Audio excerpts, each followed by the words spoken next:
Strained site. Failed septic system problems.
Consent is just board members that can pull from.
Okay, you guys are ready?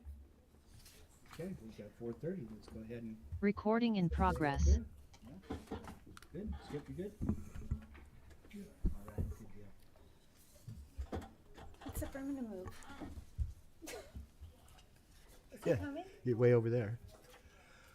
Good evening and welcome to the regular meeting, although it's not scheduled on the same regular time. We moved it up to Monday because of Juneteenth, I believe, which is Thursday. And so welcome to our regular meeting of June 16th of the Humboldt County Association of Governments.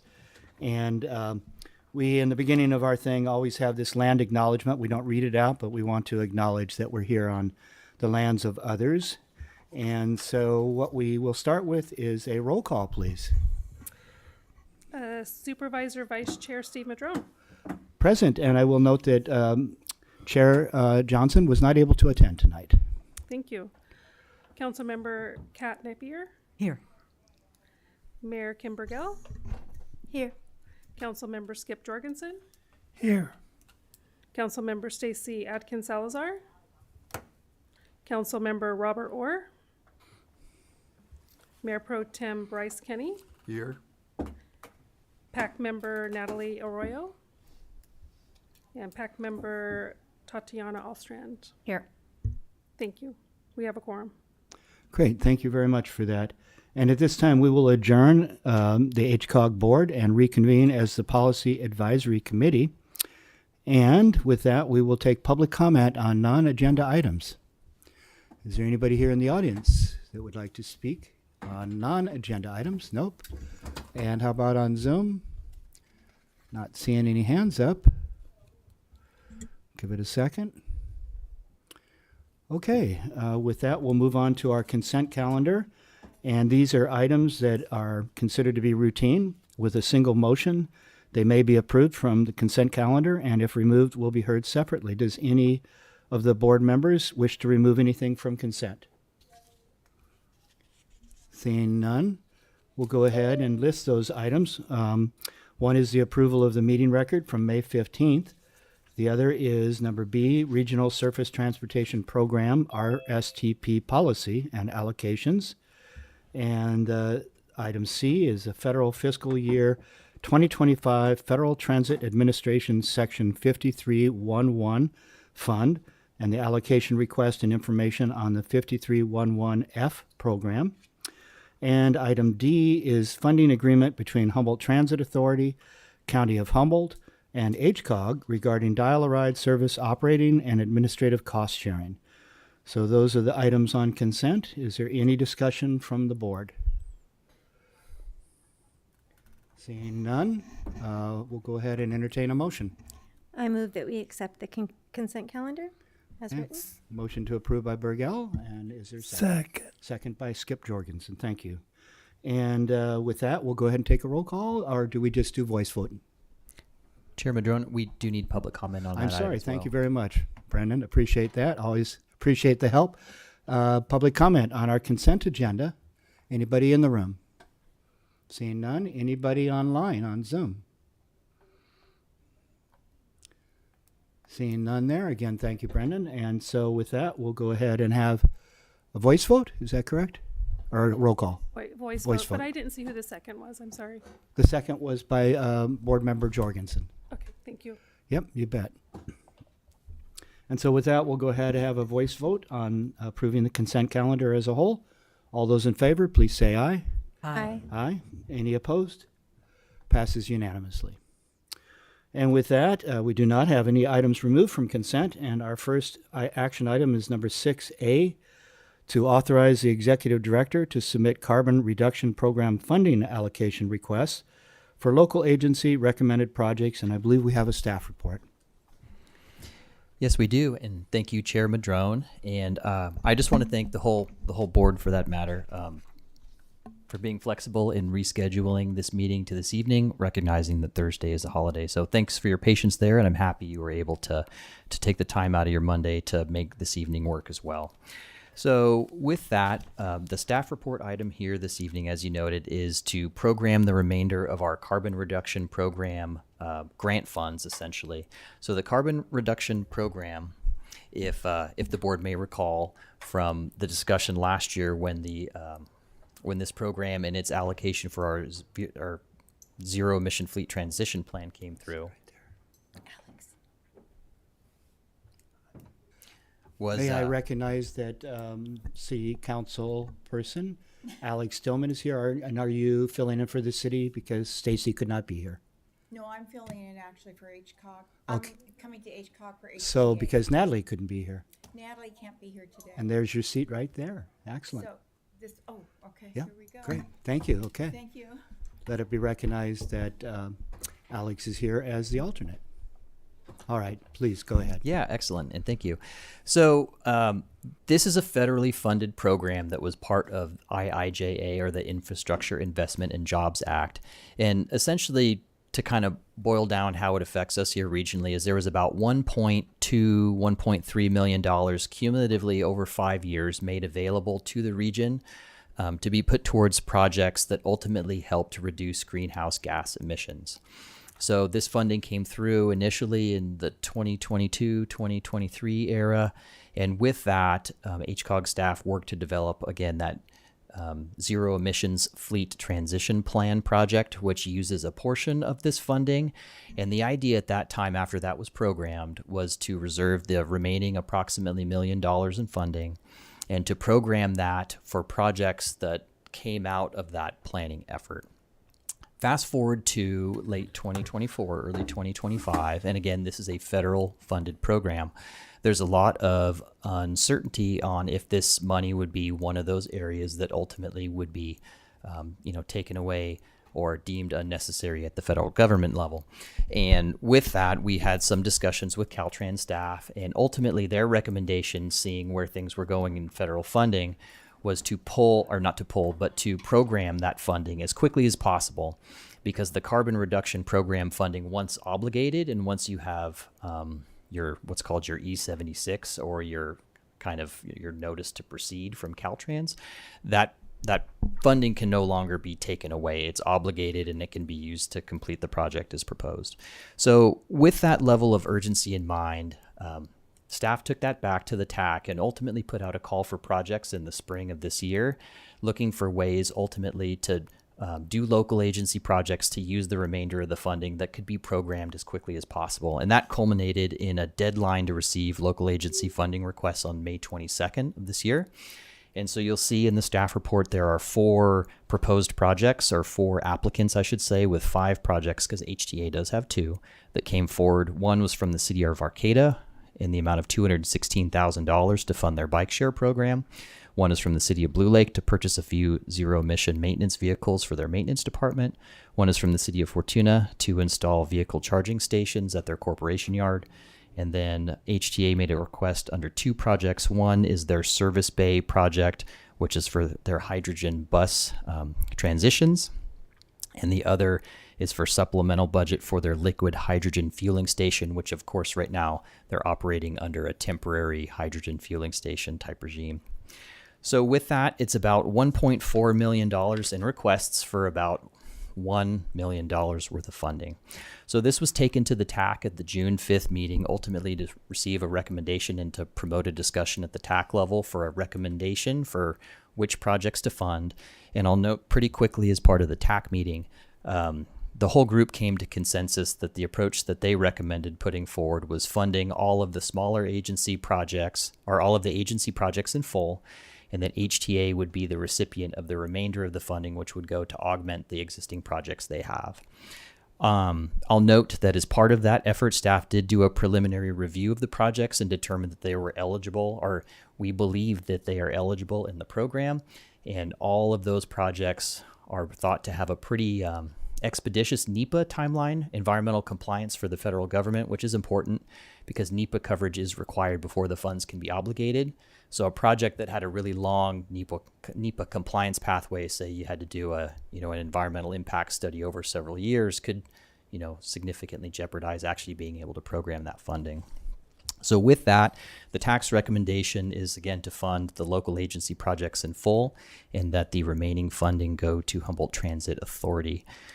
So a few other items were discussed in addition to that, and one is, what's a little bit interesting about this program is after you have received approval from your governing body to program the funding, that's when you submit the form to Caltrans, ultimately to determine eligibility for a project. So there is a small chance that any one of these projects, after submitted to Caltrans, could be sent back saying that it's not quite in line with the carbon reduction strategy as stated. And I will note the guidelines right now, while relatively comprehensive, leave some room for interpretation for a few of the projects that are proposed. So with that, and with the idea of getting approvals from the board and from the TAC to quickly program the money should circumstances change, what staff and the TAC are also recommending is that if for some reason what is approved here this evening comes back differently from Department of Transportation insofar as what projects may or may not be eligible, that a receiving agency, say the City of Arcata, City of Fortuna, City of Blue Lake, HTA, could propose an alternate project that meets the guidelines within a relatively short period of time, and that we could work to program that same amount of funding, subject, nobody else would lose funding as part of that approach. And if a local agency wasn't ultimately able to adapt or to think of another project or to put something forward in that timeline, the strategy after that would be to allocate any overage funding to HTA's projects, which of course could accept as much as the carbon reduction program was able to offer. So with that, I'm happy to answer any questions, but I'll end with the recommendation at this level, which is that the board consider adopting the tax recommendation and to allow the executive director to fill and complete all the necessary documentation and the latitude to work with local agencies for adjustments to projects in the need to program the money as quickly as possible should that circumstance arise. So thank you very much. Great, thank you for that report. Let it be known that Board Member Orr has arrived and is present at our meeting now. Thank you. And so with that, are there any questions on the staff report from board members? Seeing none, go ahead. Board Member Burgell. I'm just curious, at the end of the report for HCA, Can I ask you exactly what item they're on? will be going to support the Earth project. Do we anticipate any funds being They're all here down there. So, let me see if I can, okay, so in the report about HTA, it does say that there may be remaining funds available and that those would go to support the Earth Center. Do we anticipate any funding being left over to do that? Yeah, so I'm not sure that the Earth Center piece is in there. The two projects that HTA did submit for support from this program were the service bay project, which is retrofitting their existing Right. mechanic service bays for the use for hydrogen buses because they need different equipment in there ultimately to work on it. And then the other one being their permanent hydrogen fueling station. Sure. So they would get the excess after the other projects were funded. Right. And in the contingency, if one of the other projects is deemed ineligible by DOT and they weren't interested in pursuing quickly another project to do that would ultimately fall back to those same two HTA projects. So the service bay and or the hydrogen fueling station. Okay, so we don't anticipate any money going toward the Earth Center. Correct. Great. Great clarification, because it's certainly there at the end of the page, isn't it? It is, yeah. Where is Certainly is, It's yeah. on the very last page. It's the very under last HTA. paragraph of the report of PHT. It says, if there are remaining grant funds after the completion of the project, HTA could either return remaining CRP funds or could apply the remaining funds to the Earth Center project to support the success of that project. So I was curious if there was any anticipation of funding that might be going towards the Earth Center. Gotcha. Yeah, no, that's an oversight on our part, and that's not part of their funding request by all means. Okay. Thank you. Do we know how HTA feels about this recommendation at this point? The current TAC chair is an HTA seat, and it was they were very active in the discussion at the TAC level, and it was their initial position to recognize that the other agencies' projects were important too. So they're fully aware and on board with the approach, and that's part of the tax recommendation. Great, thank you. Any other questions from board members? Seeing none, we'll go to public comment. And is there any comment on this item in the audience? None here locally, any online? In Zoom?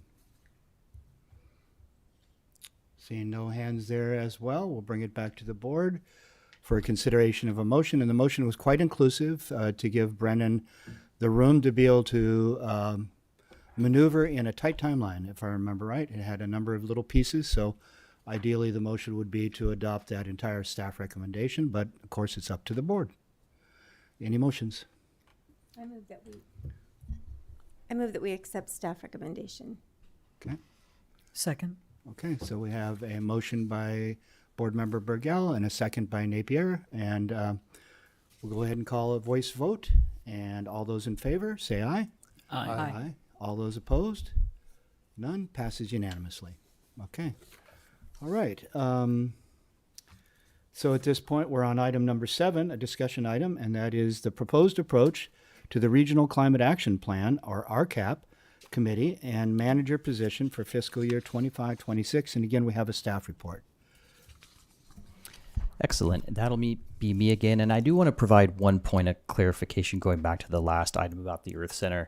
I do acknowledge that was in HTA's funding request, but given what came through, it was not part of their ultimate discussion at the TAC meeting and, of course, the recommendation that came forward. So the recommendation, as you see in the staff report and ultimately just made, is consistent with what would go forward. Thank you. Yeah. So, Debbie, if you'll launch, I do have a brief presentation here that I would like to run through. If you go to share at the bottom.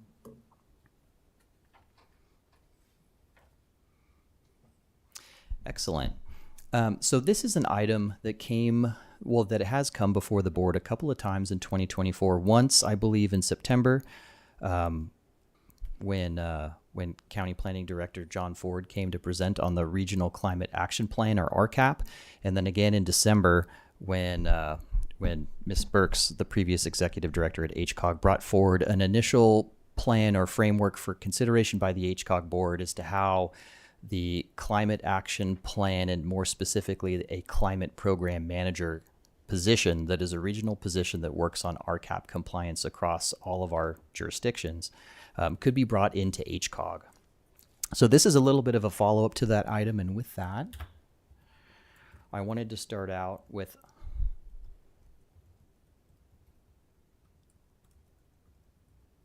hold for or pause for effect. Pretty picture. On the screen. There we go. With that, I want to provide a little bit of an overview of more specifically what I was hoping to discuss here this evening. So first, I wanted to review again the previous board direction or discussions that happened at the December 2024 meeting.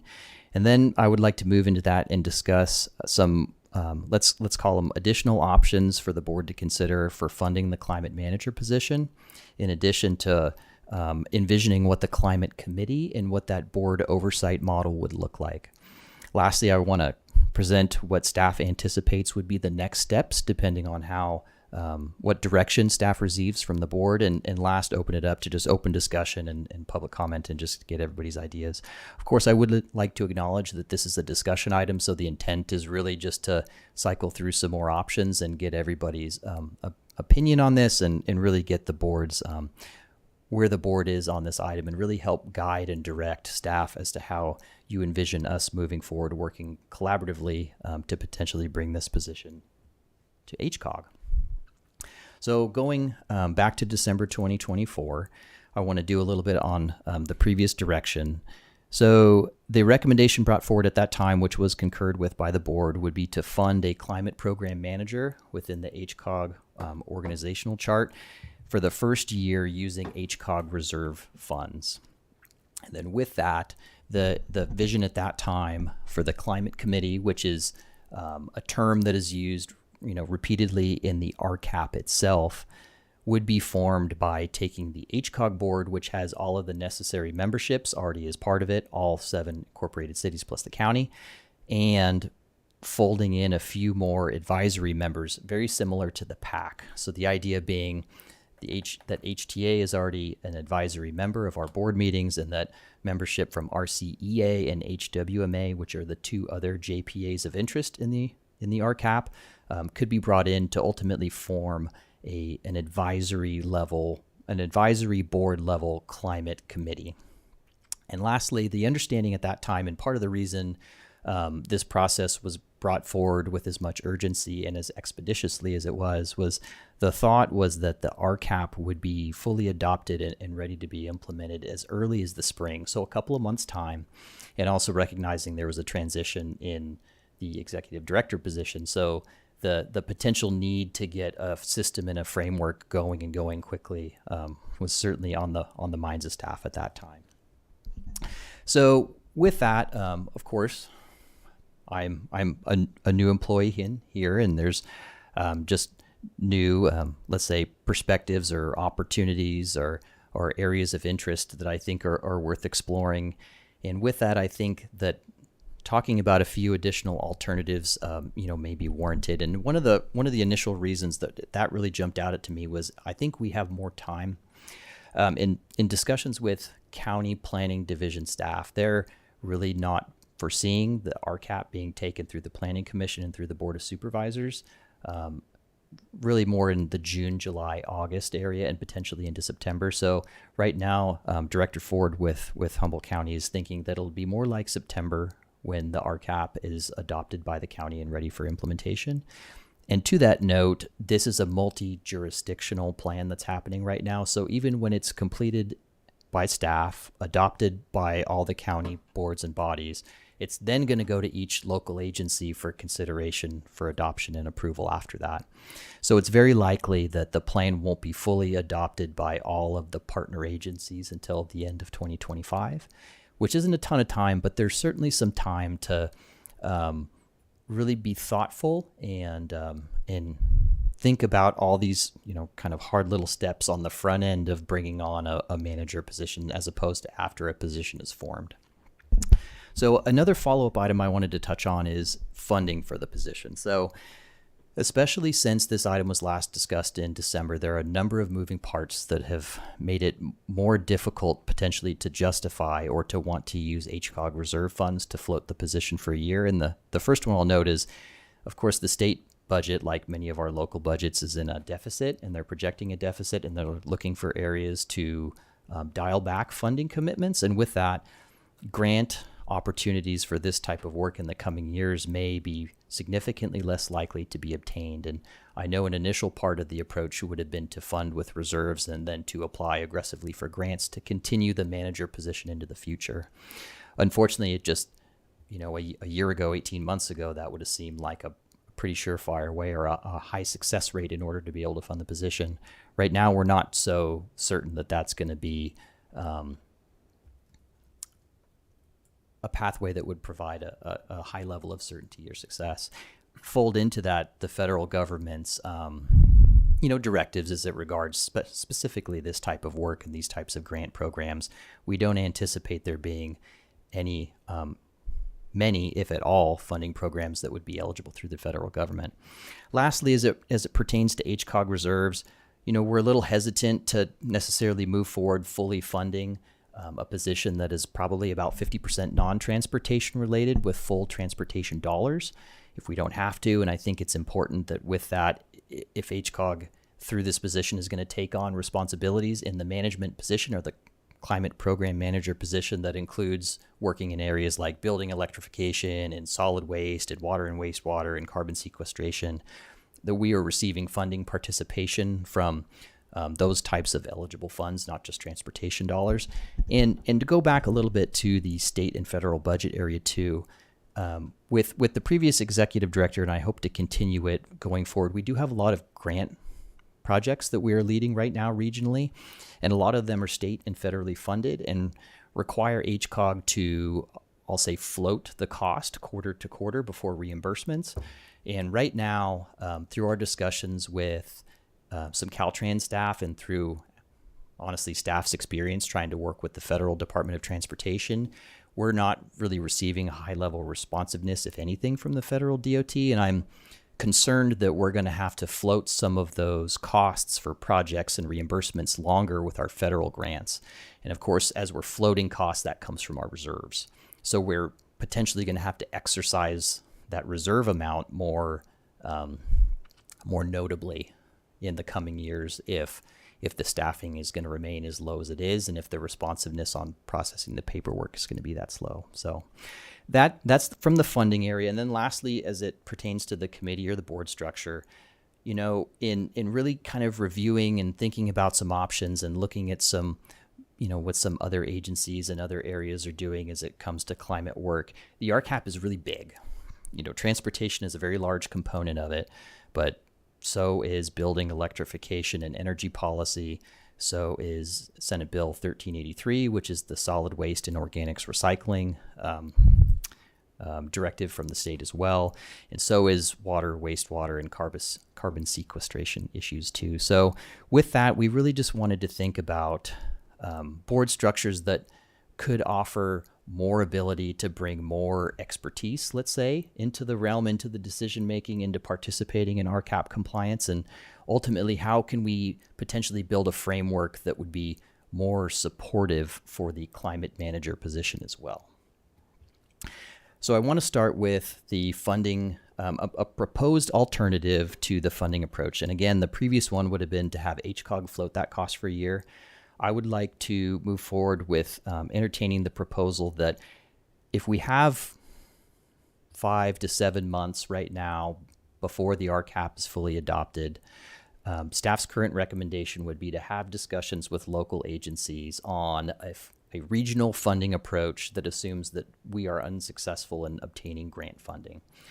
Taking this approach, speaking with local agency staff, developing a plan using local funds to be able to fund the climate manager position.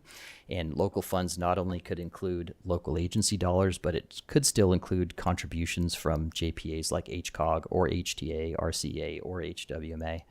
But having the discussions now, building an MOU framework now, building a funding approach now that had an agreed upon term, ultimately is going to provide a level of certainty and stability to the position, to the program, to the implementation of the RCAP in general.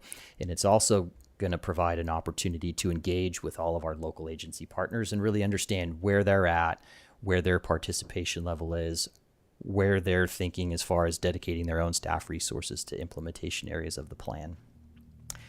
Lastly, if we have those conversations now, it really dovetails quite well into the potential to bring those funding agreements or funding MOUs to their boards and councils when the RCAP ultimately comes before them for approval and adoption by the local agency staff. So, you know, it's work that probably would have been done certainly in the absence of grant funding before. It's just really bringing this more forward to before the position is filled and trying to build that buy-in from the member agencies and that funding certainty for the program manager and the implementation of the RCAP itself before we end up, you know, handing the reins over to somebody or an organization in order to do this work. Go ahead one more time. Next, we'll go to some climate committee alternatives that I have some kind of organizational charts here just to kind of help, you know, be a visual guidance for what staff is thinking about right now. So the first alternative is we'll call it the PAC model. So that's the original alternative that was discussed and recommended in December. The next being what I've kind of termed through the staff report, the TAC model, but it doesn't necessarily, it's not necessarily the best name for it, and we'll see why here in a minute. And of course, I want to end here by saying other alternatives because this is a discussion. What we want to do is come forward with what we think is the best alternative that serves the most people that are, you know, bought into the climate action plan in general. And so maybe neither of these is the best alternative, and that alternative is yet to be found through the process. So the first here is the PAC model. Again, this is what was discussed in December, with the idea being that HCOG could take on a climate program manager. That manager could answer to or report to the executive director. Ultimately, we all report to the HCOG board, and the HCOG board could convene, as you see in green, what we could call a regional climate advisory committee. So that could include membership from HTA, in addition to membership from HWMA and RCEA. That the HCOG board can reconvene and ultimately vote on recommendations from that advisory committee, just like they do with the PAC now. One of the limitations, and part of what spurred my discussion to think, or thought to think about this a little bit more, was, again, a lot of the compliance measures in the Regional Climate Action Plan are non-transportation related. There's a very heavy element of building energy and energy policy and electrification. There's actually a pretty healthy amount of solid waste, again, with SB 1383.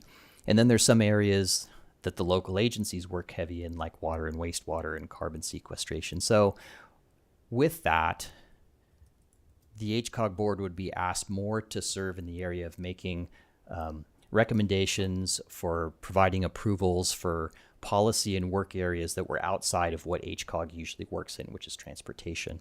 And in this model, including only one representative on that advisory committee from RCEA or HWMA or HTA could potentially underrepresent their expertise and maybe the amount of oversight they should have in those particular areas of work.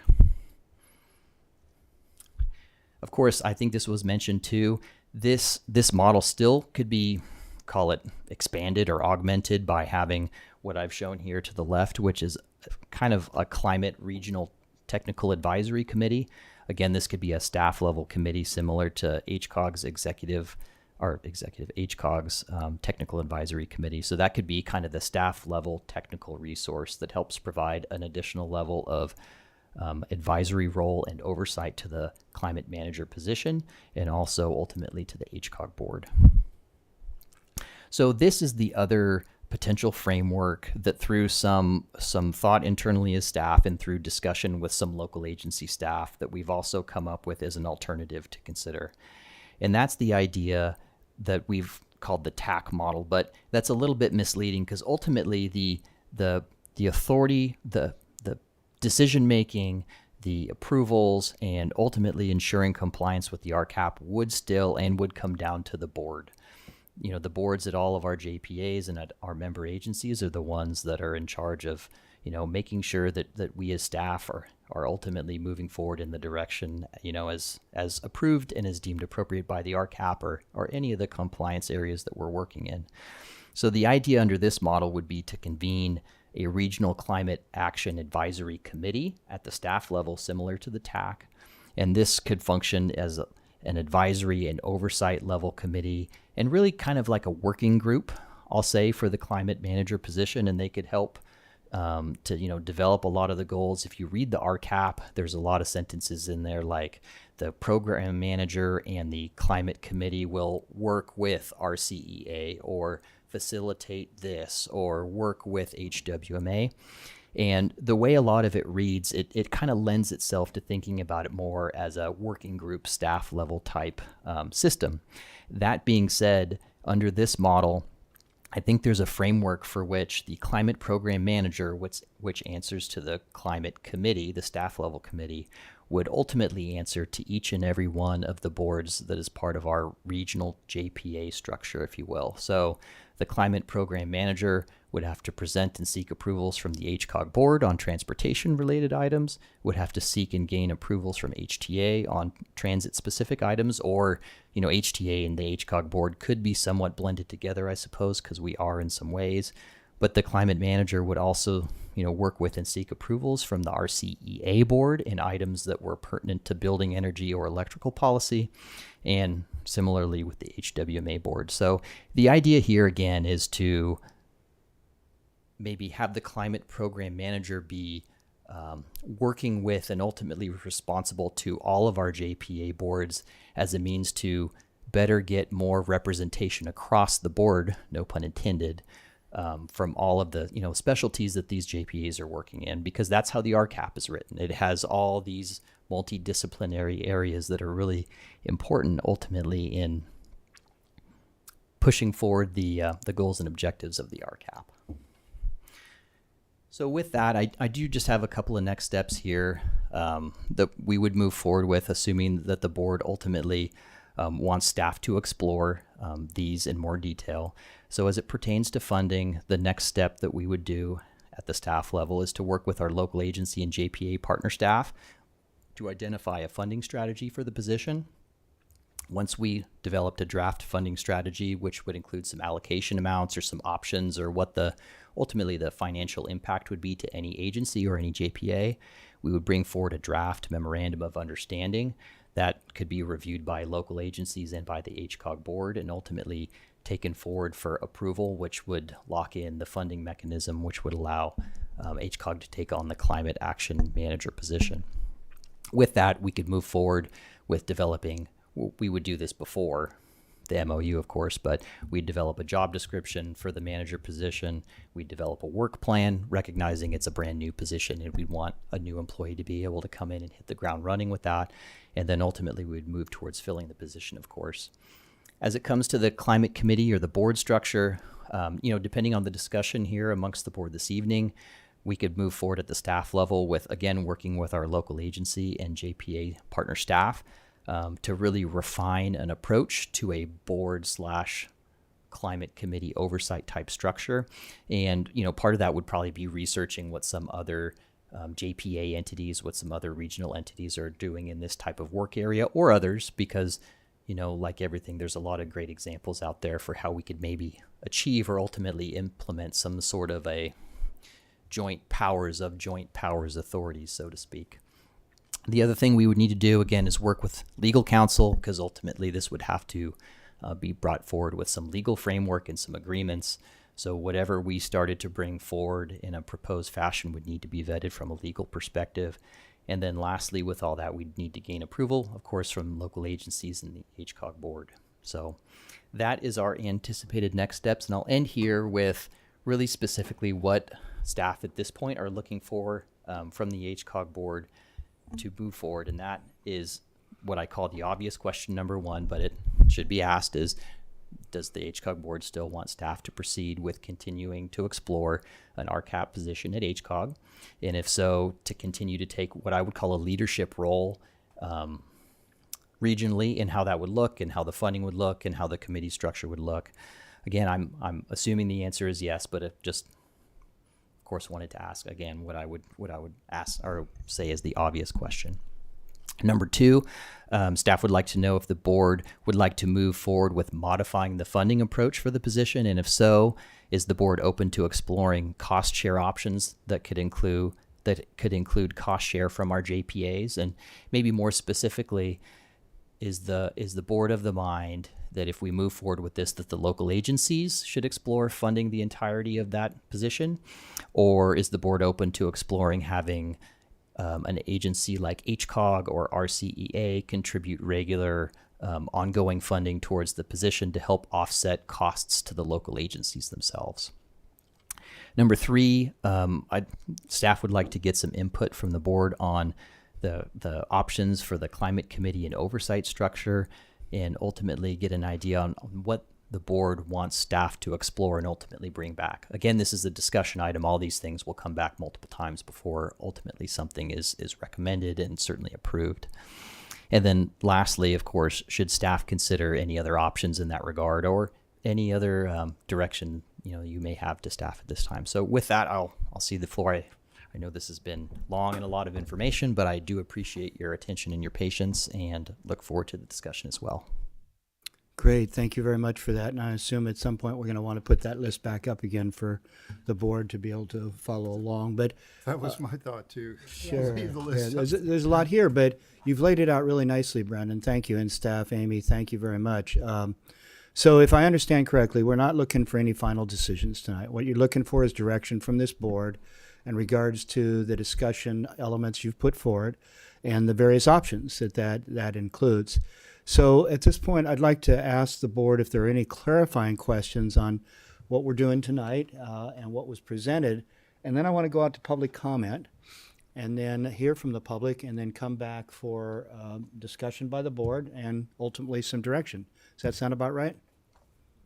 That sounds perfect. Okay, great. All right. Any clarifying questions from the board?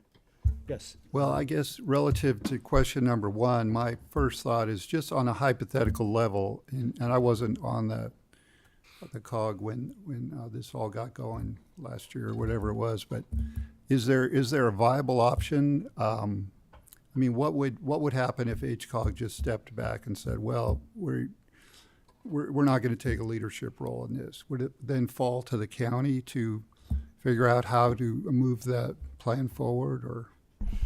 I think, yes, that's kind of the assumption. And in some ways, that's how the RCAP is currently written for it to fall on the county.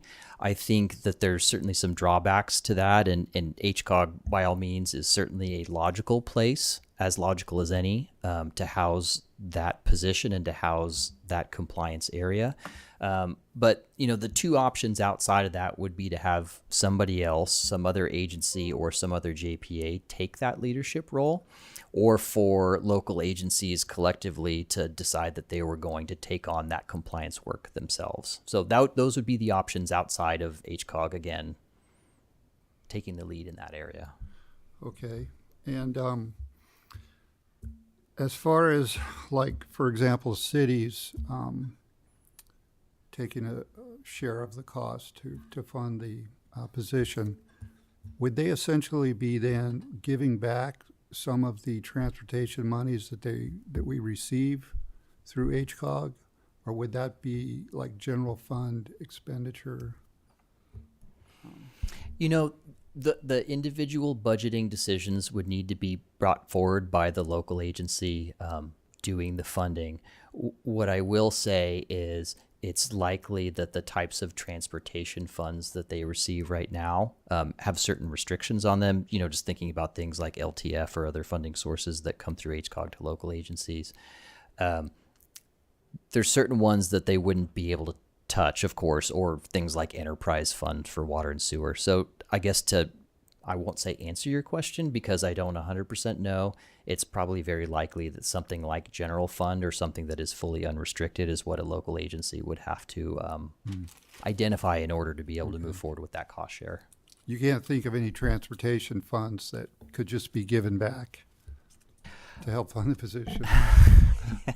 You know, that's a sticky area because there are some that come through that are very specific to performing like pavement maintenance, like RSTP, which was on the consent calendar this evening.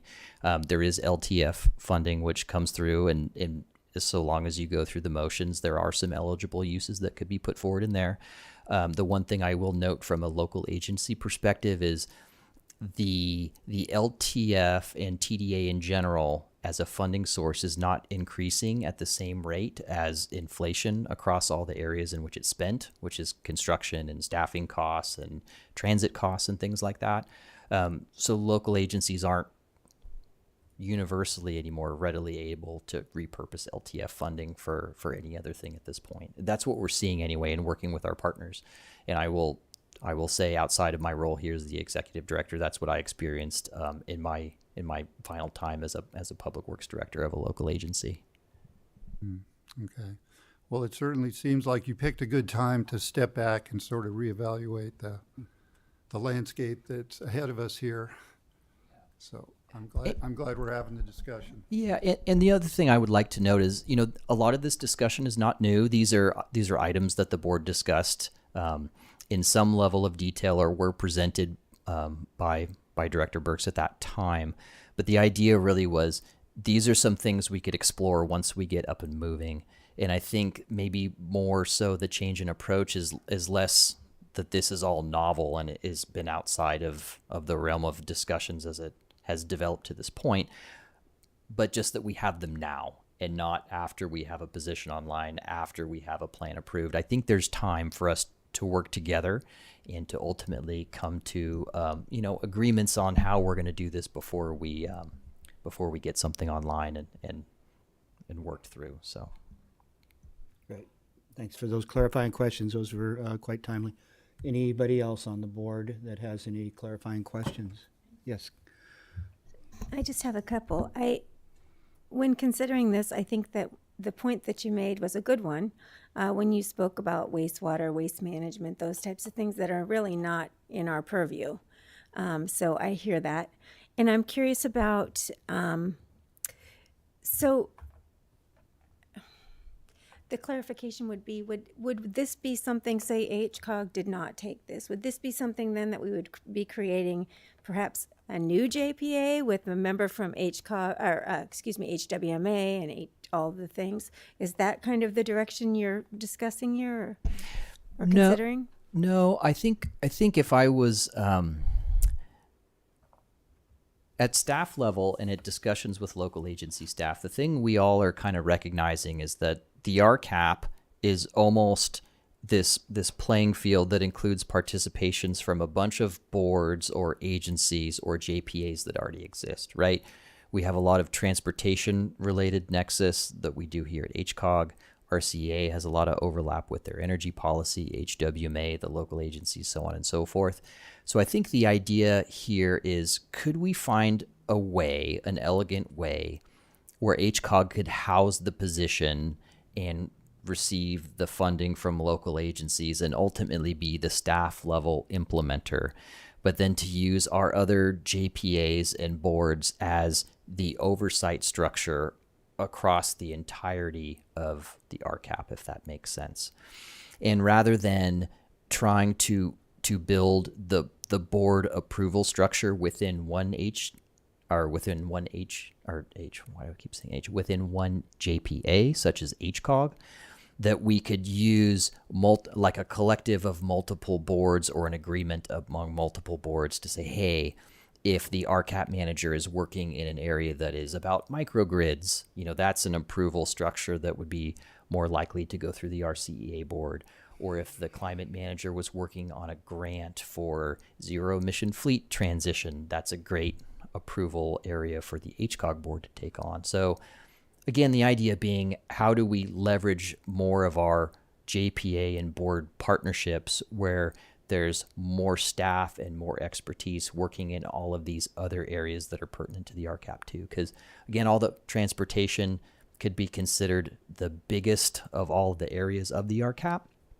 As far as the implementation measures themselves, they don't total quite 50%. So there's still a lot of other work areas to be explored and to be guided by a board's direction, let's say. So then if I may. Go ahead, please. So then would the manager he would have to report to different boards and they would be responsible for their sections. Is that what I'm hearing? I'm trying to understand, because if we're all under the same umbrella, but say that they bring some wastewater to HCOG, it seems like that would be better handled somewhere else. Yes, and I agree with that, and that's kind of what spurred the thought of this to be something to explore, is that, again, the manager would be expected to work across all of our local agency jurisdictions and across a broad spectrum of types of work. And with that end, there's going to be a more appropriate board or audience to direct those decisions to.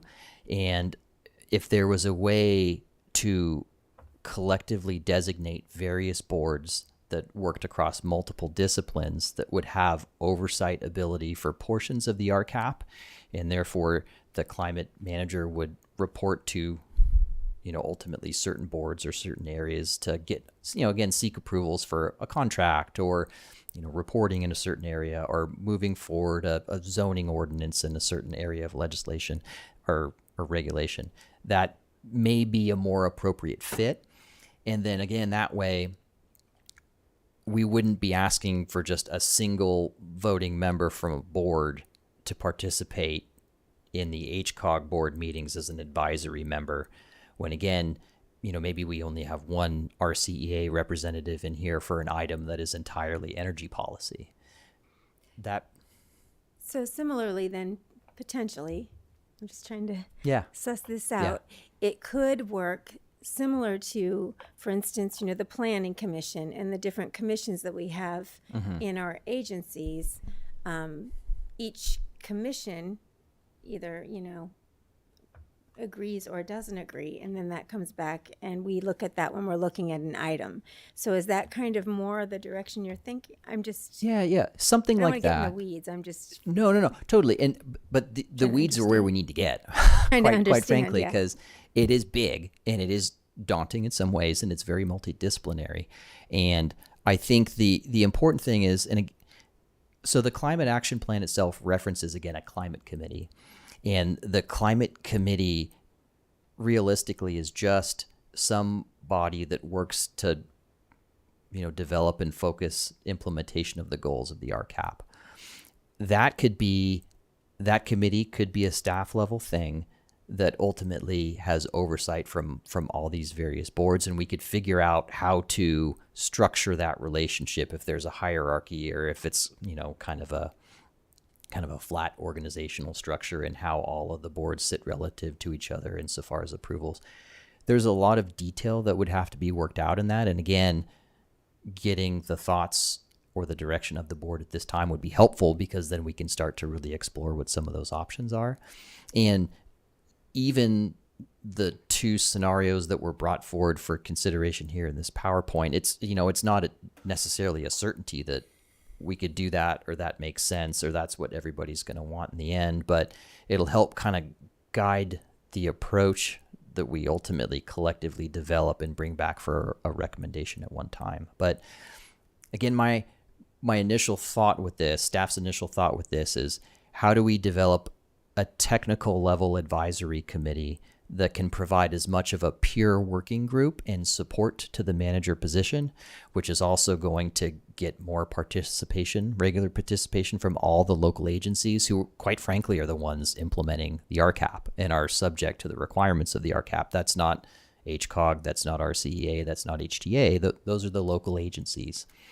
And with that, how can we leverage as many of those JPA and local agency boards to help guide the work and to make sure that, we have the right tool for the job, so to speak, the right board, the right expertise ultimately that's looking at a particular recommendation or trying to advance the goals of the RCAP. So I hope that somewhat answered your question. It's maybe not super satisfying at this point because it's all very big picture, but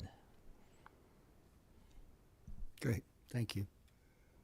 So I will say, as was mentioned earlier, I think the timing is perfect for you to bring in these questions forward, especially because there's some delays in getting the RCAP approved anyway.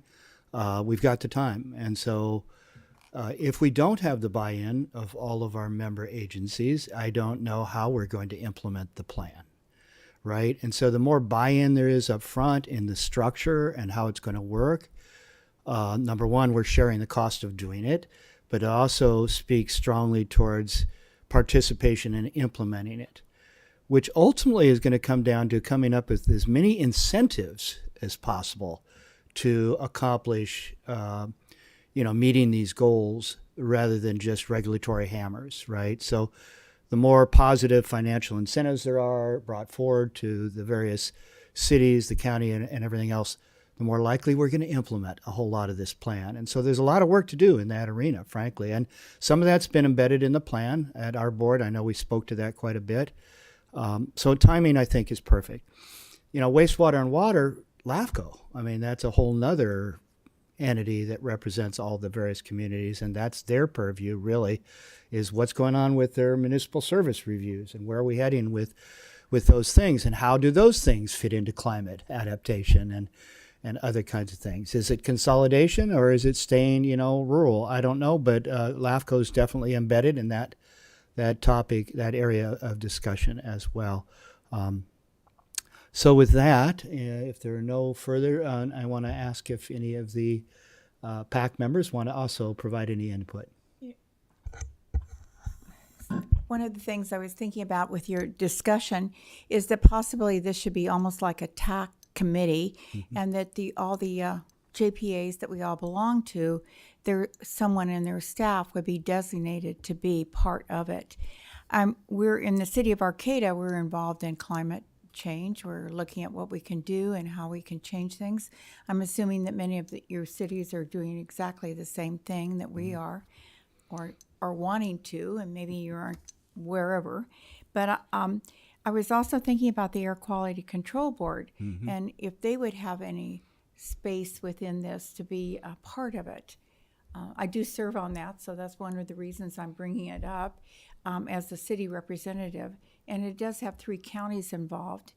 And I don't know what those other counties are actually thinking about, but maybe it should be a bigger situation than just Humboldt County, because we know the other counties are going to definitely affect what's going on here. And so that is one of my thoughts, even though I'm not the alternate for HCOG. You're and representing. Stacy was unable to come today, but just from the city's perspective.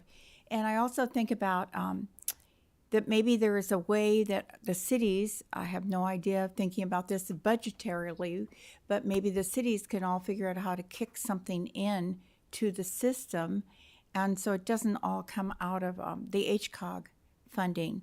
And I know as far as Humboldt Transit Authority is concerned, we really count on some of that funding in order to do what we need to do for transportation.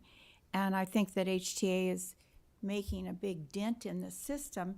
I guess when I have a chance to speak as Humboldt Transit Authority, unless I have it now, I just Do I or not? Yes. Okay, Yeah, thank you're you. I just think about PAC what member. we've been able to do with the hydrogen buses.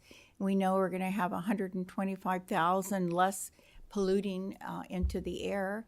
We're going to be cleaner in the streets and so forth. We have 15 more buses that are planned on coming.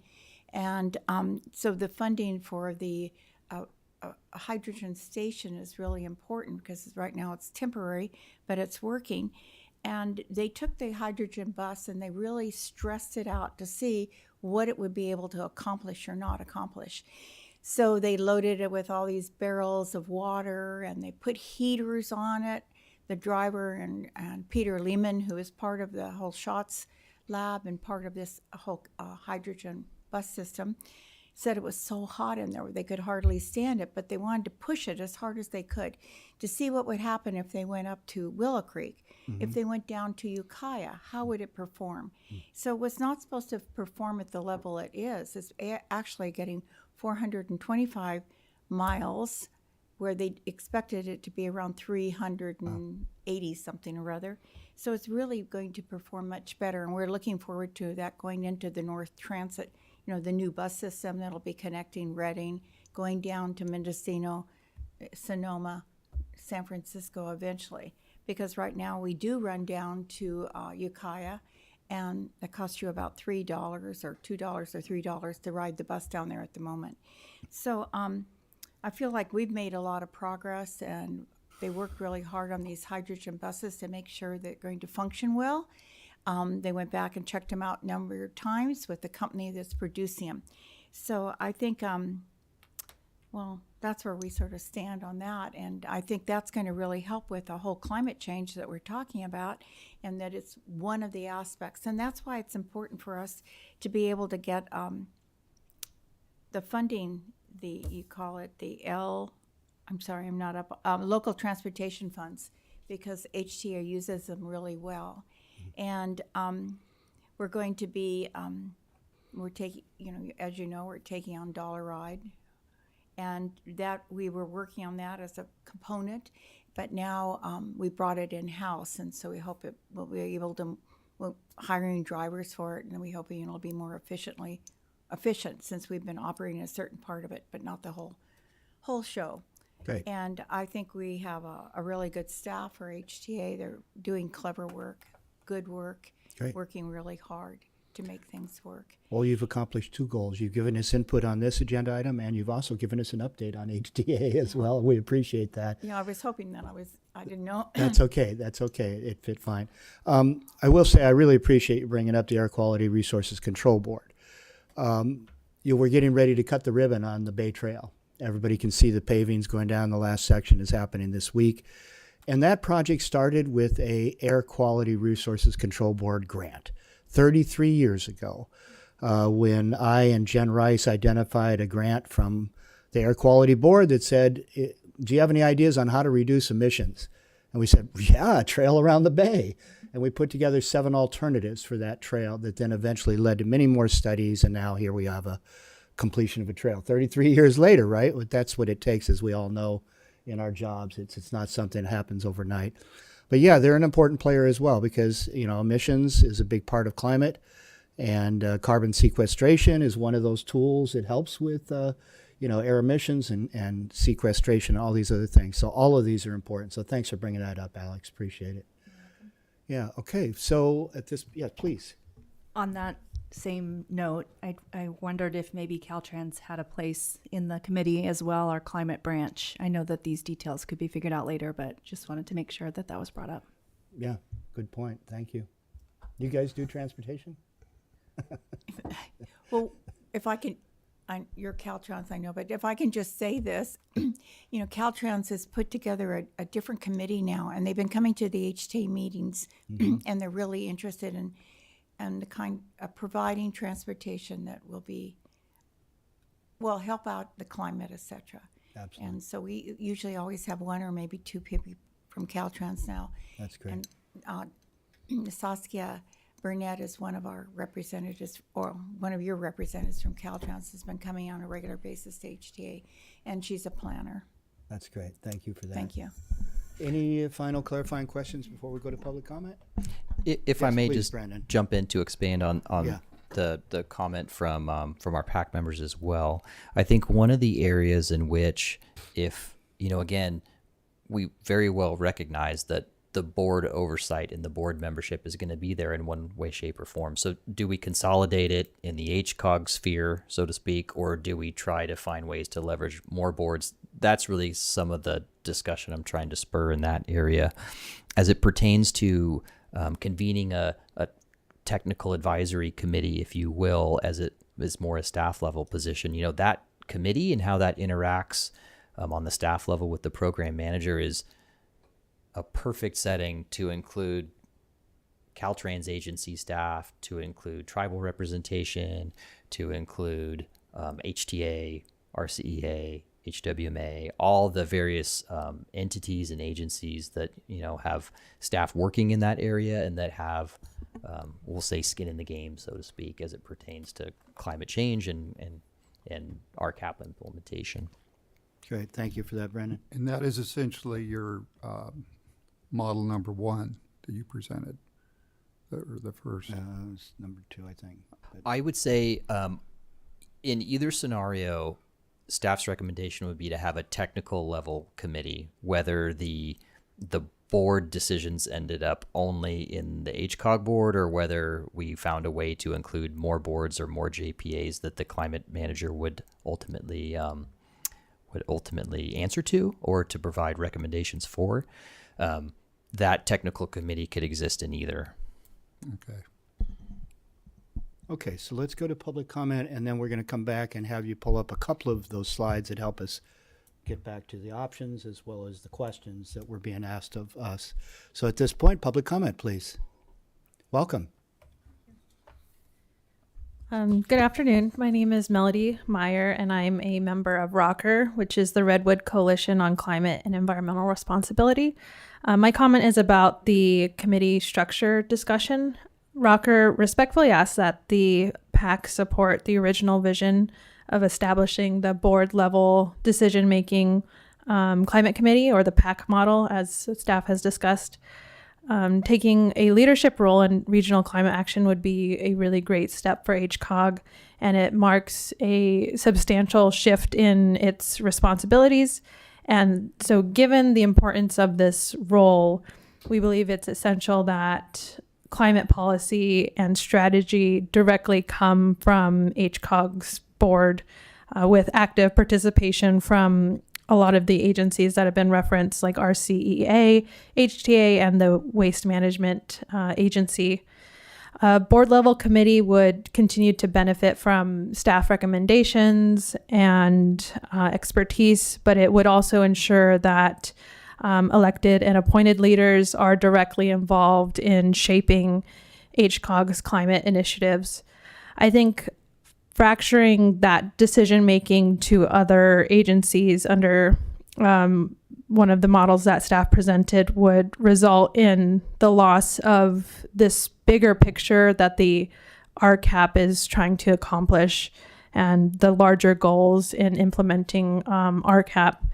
And I also believe that the PAC model would perhaps allow the program managers some more space to do research and do that hard work of translating it for the public and for the board.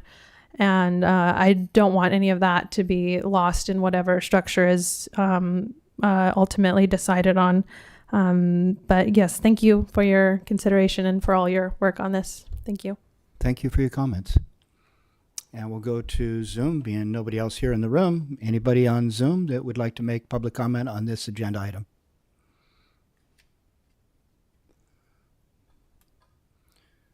Seeing no hands going up, we'll bring it back to the board. And Brandon, I think it might be good. You had 2, I mean, all the slides were great, but there are 2 in particular. One was the different models, I think, and then the other was the questions. Does that sound like a good way to approach this? Yeah. Revisit that model one first and then get to those questions yeah.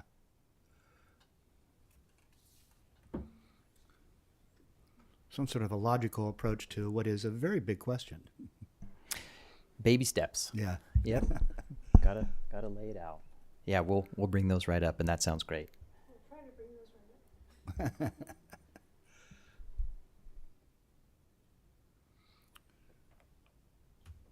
While we're waiting for that, Brandon, can I ask, do you have any comments on the email sent in by the 350 Humboldt group? Yeah, Did that's you public comment. Thank you. get a look at that one? Yeah, absolutely, absolutely. And what I would say is I appreciate that we're getting involvement, we're getting feedback from the public on this process, because ultimately, I would consider us at the infant stages of deciding ultimately what the board thinks and what more broadly the region thinks about bringing this policy and bringing the RCAP online collectively.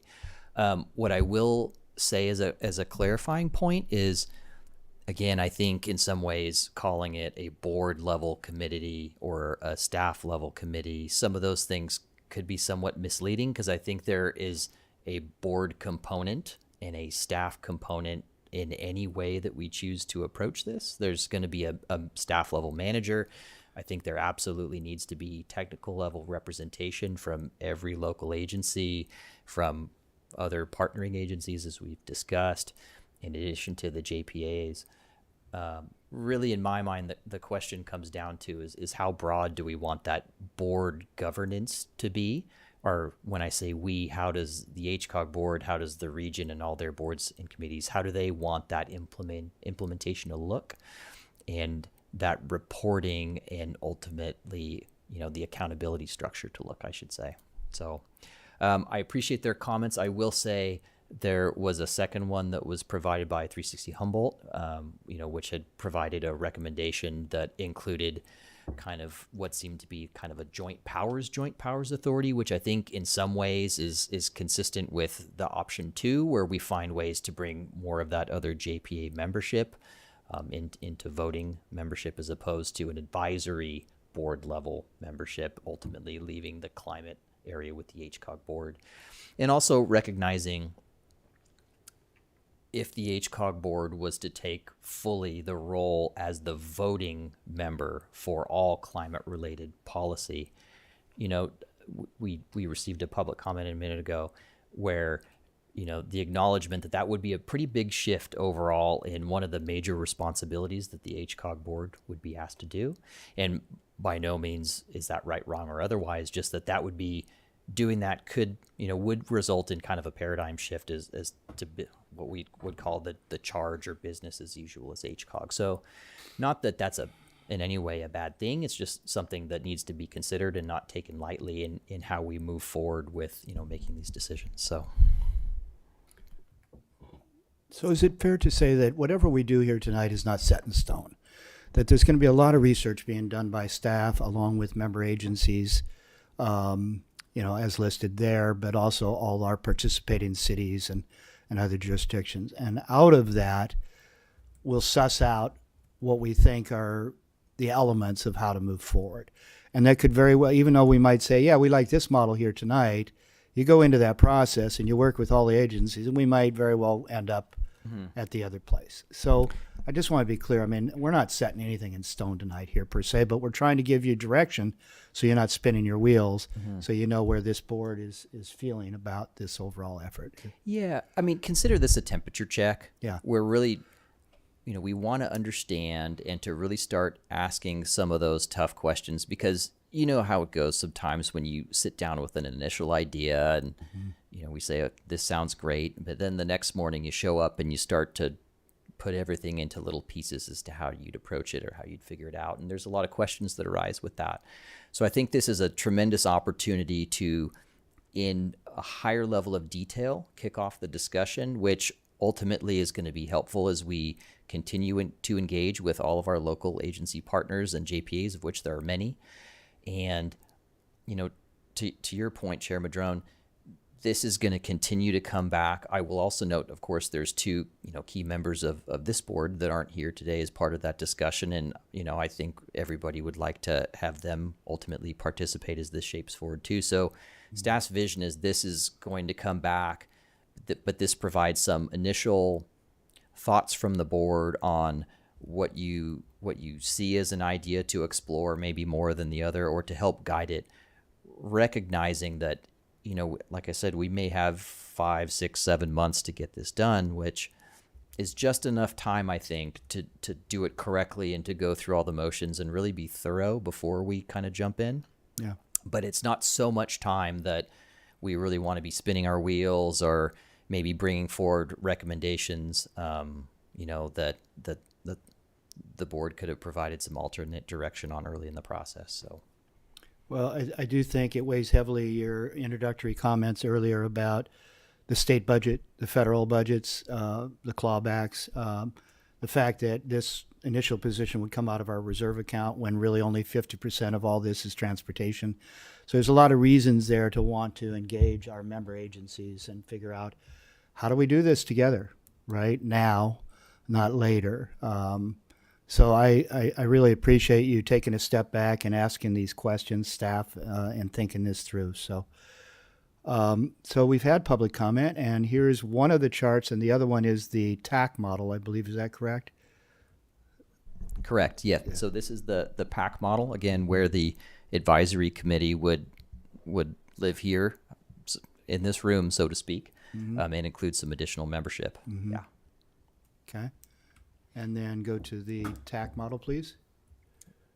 And there it is. And that just brings off to the side the advisory committee to get into more detail level stuff and feed that back into the system, basically. Correct. And then to potentially have more boards participate in direction, visioning, and decision-making as it pertains to RCAP implementation.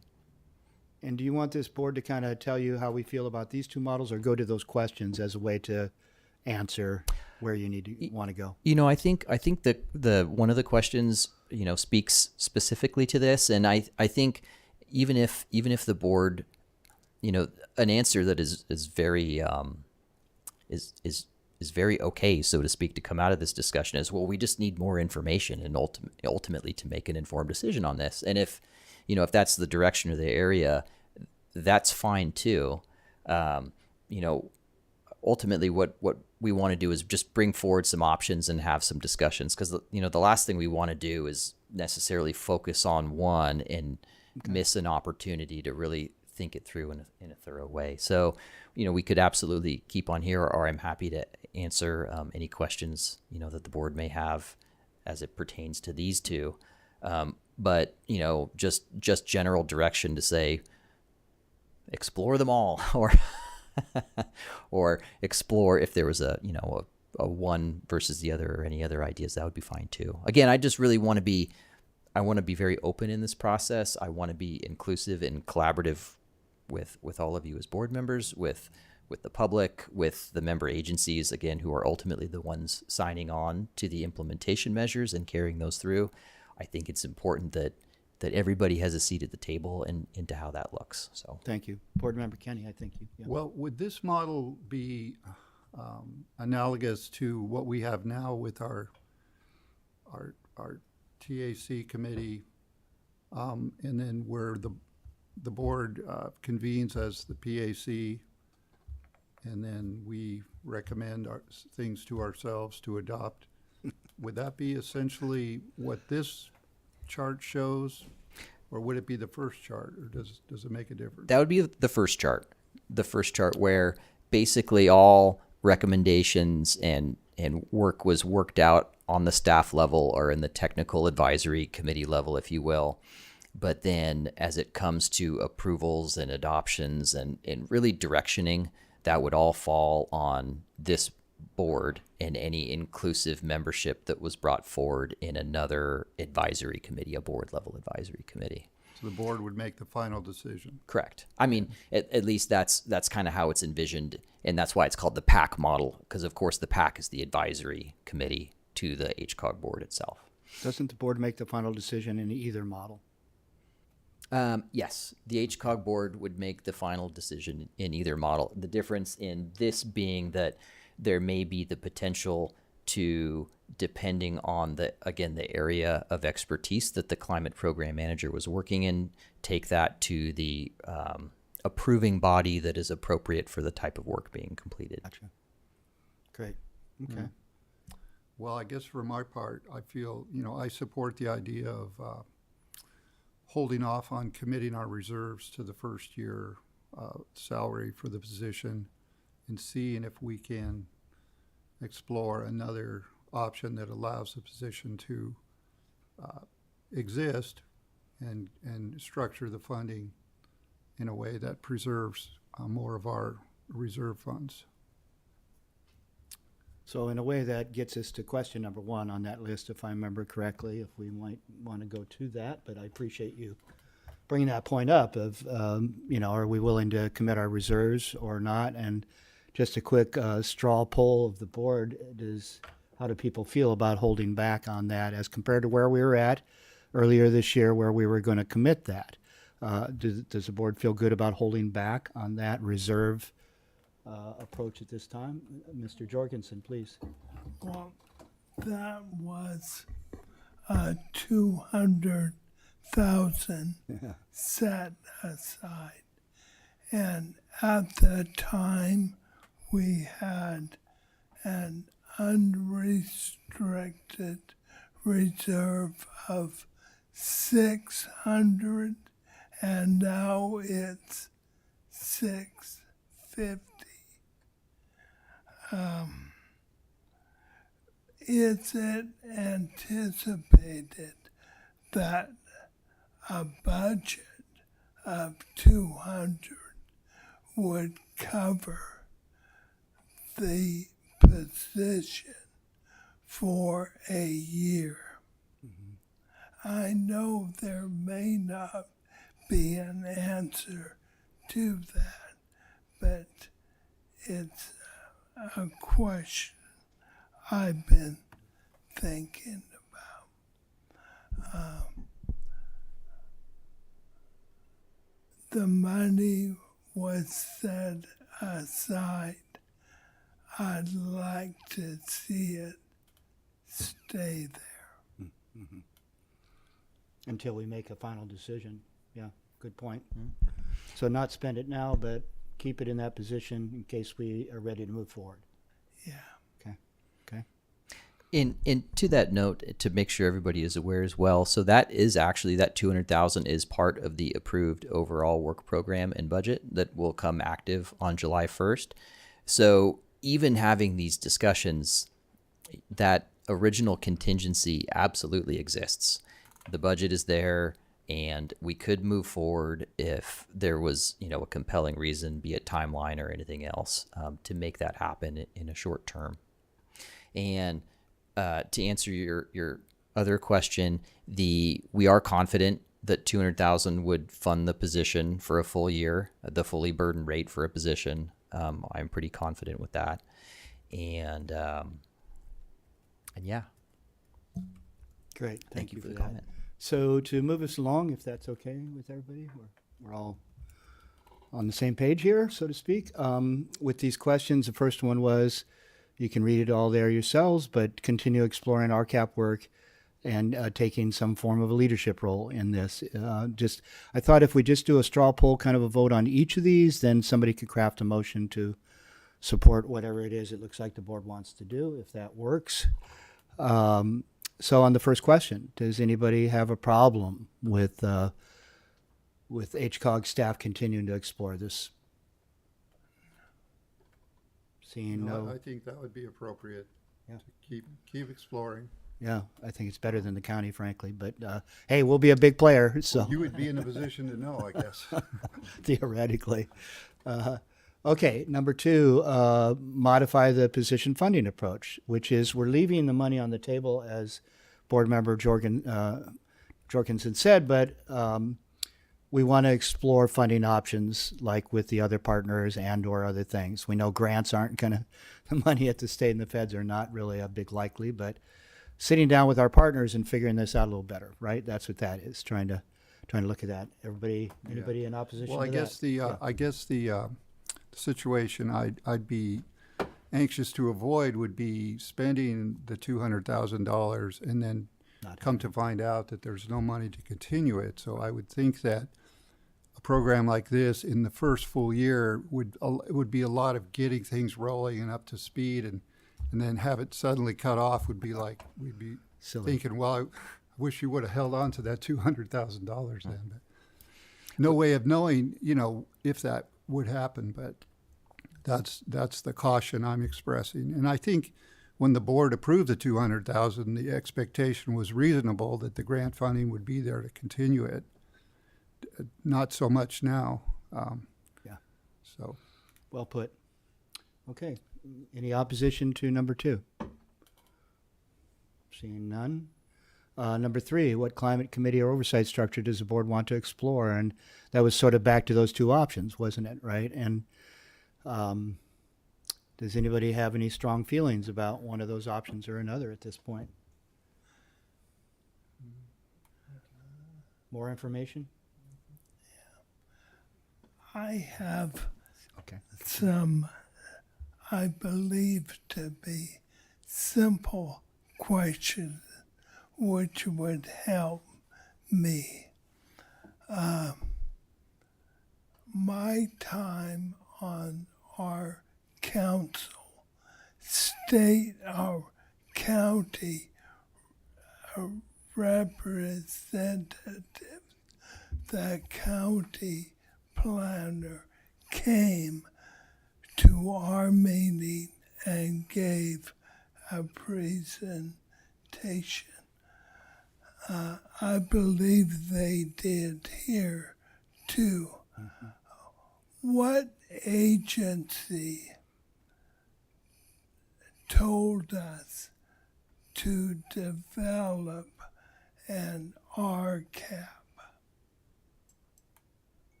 State. I will speak to this part to the best of my ability, but I will caveat that by saying that the initial implementation of this lived heavily within the local agencies and within the county. So my understanding is that the RCAP is being brought forward by a pair or perhaps a trio of regulatory or legislative bills, both in the Senate and in the state assembly, which are tied back to the greenhouse gas emissions targets, which I believe were in AB 375 and AB 32. So these are the same assembly bills that have put forward a lot of the VMT, the vehicle miles traveled regulations, that are also being brought forward as well. And those are targets that were put on MPO areas. So my understanding is there's a framework that's being put in place with local agency areas or joint powers areas, such as our region here up in Humboldt, where it's not, my understanding is that our caps aren't necessarily a requirement or a regulatory mandate, say like your compliance for your wastewater discharge at a local agency, or SB 1383, the solid waste and organics composting recycling stuff. That is a mandate from the state being enforced through CalRecycle. I think this is more the approach of recommended best practices, and ultimately a region having an RCAP, a regional climate action plan, would help an agency or an area be competitive for discretionary and grant funding opportunities in the future, and that also will bring forward the potential for some CEQA streamlining in development projects. And specifically, if a project had an environmental impact report, there could be some streamlining areas for the greenhouse gas emissions area if a project was consistent with a region's adopted RCAP. Okay, so there's really not an enforcement of this. It is an incentive to cities and county government. That is my understanding at this time, having asked that question directly to folks that I would consider myself more experts than myself. But yes, my understanding is it's more of an incentive-based legislative area currently. Not to say that couldn't change or modify as things tend to do, but in the current time, I believe that's where it is. And I'm to want to be very clear on that. I've I will ask that question again and make sure that, we as staff go back and look at that. I'd like to be able to provide a more certain answer to the board as it pertains to that area. So. Well, it helps me in determining the structure of the committee. Mm-hmm. Good. Great questions. Thank you, Board Member Jake Jorgensen. Appreciate that. Anything else? No. I will say it reminds me of watershed work. If you have a watershed council that's a stakeholder group and you have a watershed plan, it's not required by the state. But if you're looking for grant funding, it puts you at the top of the list. And I would give Trinidad as an example, where we formed a Trinidad Bay Watershed Council about 18 years ago, and we've leveraged over $25 million in Trinidad for the pier replacement, working with the rancheria, for stormwater runoff, sediment control on Green Diamond resource land, septic tank repair and replacement, you name it, we've been doing it. And it had everything to do with us being at the top of the list because we had those underlying plans in place, right? Whereas the city of LA said, no, we're going to hire our lawyers to fight you. And they didn't get all those monies. We outcompeted all kinds of communities in coastal California by getting out in front of it, right? By having a good plan, incentive-based, that then allowed us, when the economy comes back again, it always seems to swing, we would be in a great position to be able to take advantage of those things. At least that's my understanding. So I think you hit it right, but I appreciate you following up on that. So again, back to the list, whether or not it's the PAC model or the TAC model, I suspect many of us probably want to see more information, perhaps. I don't know if anybody has a strong feeling one way or another. No, they both seem to have, a lot of merit to me, and the distinction between the two of them might be a pretty fine distinction. So I think we should kind of go forward looking closely at both of them, and we can refine it as we go along and decide on one or the other based on a little more information or advice from other experts. And Others? Agree. Yeah, I agree. Yeah. Looks like agreement there. And number 4, any other direction for staff? Please. Well, it's not quite direction, and I don't know how well I can formulate my comment, but referring back to public comment with Rocker, and I think what I might be understanding in some of the emails that we received is the idea that is this also a point where HCOG does consider expanding beyond transportation, so that there's a clearinghouse, if you will, for all things climate affected? And it sounds like, if not us, then who? And that who would be the county. Yeah. So maybe not obviously not a full discussion now, but that might be something to consider in the future. Well, it certainly is one of those questions you brought up, because we are venturing into new turf when we enter into, like you said, energy and all kinds of other things, which is why the recommendation is to include some of those experts in a TAC model, et cetera, even in the PAC model to some degree. But the point well taken.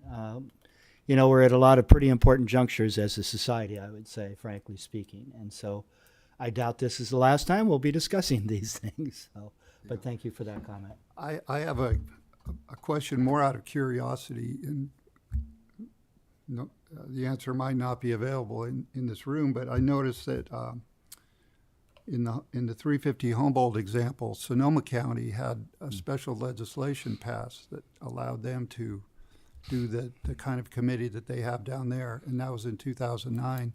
And I'm wondering if any other of California's 52 counties have, since 2009, taken that path also and had legislation so that they could have a sort of a hybrid committee. Or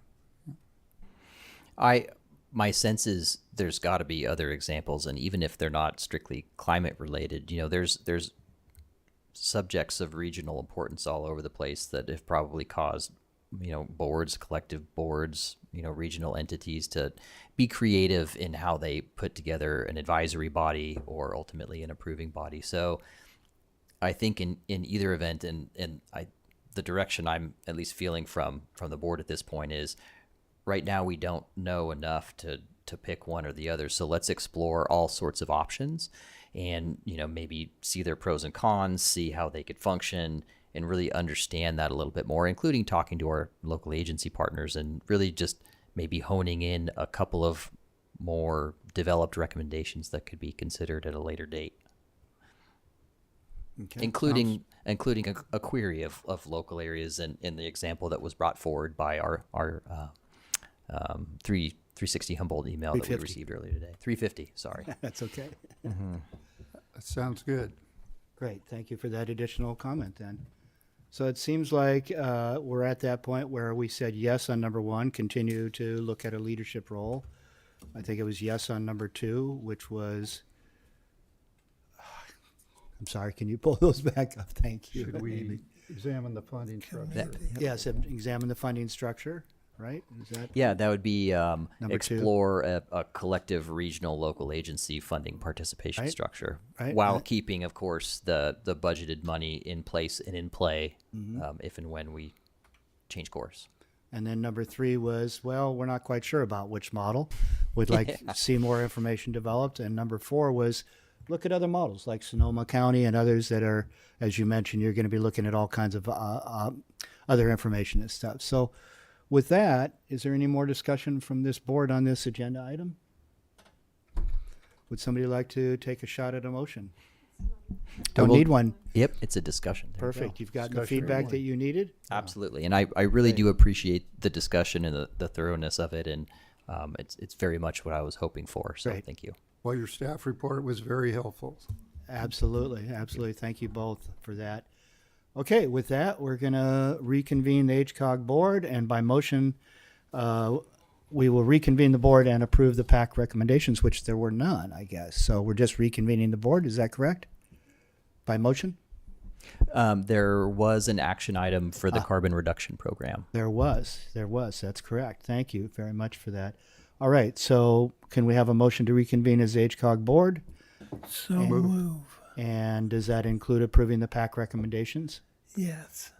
Okay, motion by Jorgensen, second by Second. Kenny. All in favor? Aye. Aye. And any opposed? None. Motion passes unanimously. Great. And HCOG staff and PAC member reports, the executive director's report. Excellent. Thank you, Chair Madrone. I do have a couple of items that I'll move through here as part of my executive director report. I will start with acknowledging, and the board may remember at their March meeting, you approved the formation of an ad hoc committee that would review potential RTP policies for helping leverage grant funding through the RTP and through the STIP. I believe about a week, maybe 2 weeks ago, we did hold the first ad hoc committee meeting, and they developed some initial thoughts and some initial framework that staff are currently working on as it pertains to that area. We're hoping that we can maybe have 1 or 2 more meetings as staff continue to develop a draft of what that policy would look like before making it to the TAC for review and ultimately a potential recommendation up to the board and then to the board from there. So the board may get a report out on that or even that as an item for consideration prior to being potentially included in the RTP update as early as August or maybe September. A couple of other items that we've been working on the last few weeks. So the SS TAC and the TAC have been presented and provided the opportunity to comment on the Measure O spending plans. The TAC received the spending plan presentation from County Public Works Director Tom Madsen, and the SS TAC received the spending plan recommendation from Greg Pratt with HTA. And so both of those are onward and upward, I believe. The Public Works version of that has already made it to the Board of Supervisors, and I'm sure the HTA work plan will follow. As a general heads up to board members and their agencies, we at HCOG have received what they are calling our pre-draft regional housing needs determination from HCD. Of course, that is going to feed into the allocation process, which HCOG will jump into largely in the next 6 months, hopefully, not hopefully, but culminating in a regional apportionment that is brought in and approved or recommended by this board to go to HCD after that. So, like I said, it is pre-draft at this time. It has been shared with local agency staff, and we have began to convene some meetings as what we're calling the RENA working group, which includes HCOG staff and the community development staff from all of the regulated agencies in that. So more to come. I would also like to note that we are very happy at the staff level that our associate planner Stevie will be returning from his leave, where he went overseas to obtain an advanced degree in planning in Spain. He will be back at the end of July, and we'll be happy to have him running with a number of these grant projects that we have going on right now with the North State Hydrogen, with our Vision Zero Action Plan, and with our Zero Emissions Fleet Transition Plan. And lastly, as a plug or a shout out, as part of the Vision Zero Action Plan, which is a grant that HCOG is leading regionally with our member agencies right now, we do have Smith Group and our out-of-town GHD area consultants. They have come in for a series of workshops and meetings with our local agency staff to kick off that project. And that does include a community meeting tomorrow at the Wharfinger building from 5:30 to 7. That is really focused on public outreach and kind of Vision Zero presentation and public comment, kind of at the infancy stages of that project, if you will. So again, that's open to the public.